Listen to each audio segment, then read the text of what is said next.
আসসালামু আলাইকুম। স্বাগত ইজি নিউজে।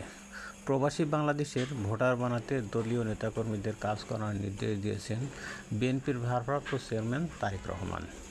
যুক্তরাষ্ট্রের বিএনপি এবং এর অঙ্গ সংগঠনের নেতাকর্মীদের উদ্দেশ্যে তারেক রহমান বলেন, প্রার্থীরা এবং তাদের লোকজন যেভাবে ঘরে ঘরে গিয়ে ভোট চায়, ঠিক সেভাবে ভোটার তালিকায় প্রবাসীদের নাম নিবন্ধন করতে হবে এবং তাদের এনআইডি করতে হবে, যাতে তারা ধানের শীষে ভোট দেয়। সেই হিসাবে তাদেরকে কনভিন্স করতে হবে। আপনাদের মনে রাখতে হবে, অন্যান্য দল কিন্তু বসে নেই।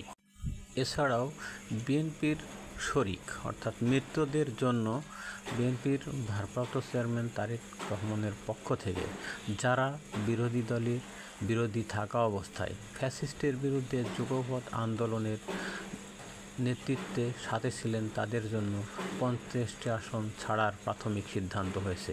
এটা কম বেশি হতে পারে যে কোনোভাবেই। ভারতের স্বরাষ্ট্রমন্ত্রীকে কংগ্রেসের পক্ষ থেকে রাহুল গান্ধীকে গুলি করে হত্যার হুমকি দেওয়ার তার নিরাপত্তার দাবি জানিয়েছেন এবং রাহুল গান্ধীকে অতিরিক্ত নিরাপত্তা ব্যবস্থার দাবি জানিয়ে স্বরাষ্ট্রমন্ত্রী অমিত শাহর কাছে চিঠিও দিয়েছেন দলটির পক্ষ থেকে। ভারতের তামিলনাড়ু রাজ্যে নিজের রাজনৈতিক সমাবেশে পদদলিত হয়ে 40 জন নিহত হওয়ার ঘটনায় শোকাহত হয়ে পড়েছেন তিনি। সেই সাথে ছেড়ে দিয়েছেন খাওয়া দাওয়াও। অভিনেতা থেকে রাজনীতিবিদ বনে যাওয়া থালাপতি বিজয় টিভিকে নামের রাজনৈতিক দলের প্রধান, এটা দলীয় সূত্র থেকেই নিশ্চিত করা হয়েছে।